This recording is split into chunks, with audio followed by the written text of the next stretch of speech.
High in a remote mountain valley, tucked between cliffs that seem to swallow every sound, lies a lake that has baffled villagers and scientists for generations. A clear, mirror-like basin that can be brimming full one evening and gone by dawn, as if the earth itself drinks it dry in the dark. The locals call it the Breathing Lake. First written about in an old monastery ledger in the 1500s, monks described how the water would vanish without warning, leaving behind only a cracked bed of stones and strange spiral markings that glisten for hours before fading into the dust. Modern hydrologists have studied the site with drones and seismic equipment, expecting to find simple sinkholes or underground fissures. Yet every scan shows a stable bedrock basin, no tunnels large enough to drain millions of gallons overnight.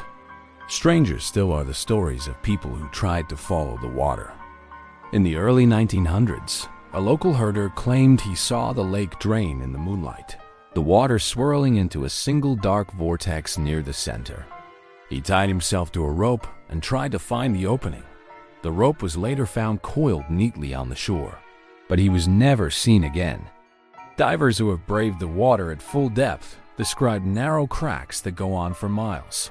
Some swear they heard what sounds like distant machinery or hollow echoes beneath them, but no one has reached the source.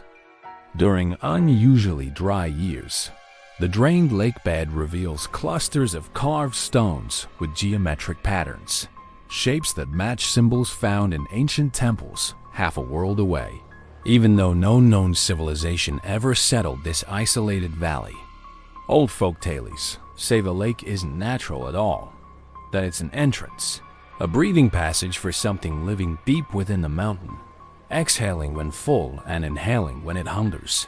Skeptics argue it's just a glacial kettle, the product of shifting water tables, but no other known kettle refills and drains in precise, repeating cycles like a clock nobody built. A handful of researchers claim they've tracked the missing water to distant springs that bubble up miles away. But the flow rates don't match and the chemical makeup is subtly different, as if the water passes through something that changes it along the way.